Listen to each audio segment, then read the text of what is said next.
আচ্ছা বলো তো, কার দায় পড়েছে তোমাকে বদলানোর? তোমার উন্নতি না হলে কার কি যায় আসে? তুমি ব্যর্থ হলে অনেকেই খুশি হবে, শুধু তোমার পরিবারের লোকজন, তোমার বাবা মা, তোমার প্রিয়জন, তারা কষ্ট পাবে। অধিকাংশ লোক চায় না যে তুমি উন্নতি করো, কিন্তু আমি অবাক হই যখন তুমি নিজে চাও না যে তুমি তোমার উন্নতি হোক।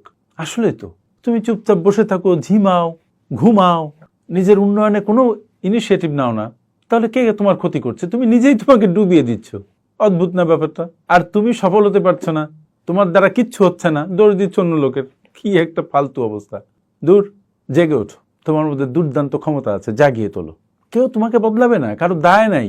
তোমার জীবনের দায়িত্ব তোমাকে নিতে হবে। ইভেন তোমার বাবা মা একসময় তোমার পাশে থাকবে না।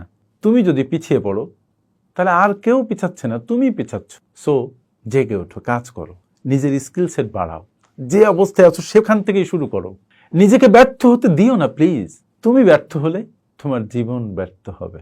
তুমি ব্যর্থ হলে একটা অমিত সম্ভাবনার বিকাশ ঘটবে না। তুমি ব্যর্থ হলে তুমি হেরে যাবে। নিজেকে কেন তুমি ব্যর্থ করবে? ওয়াই?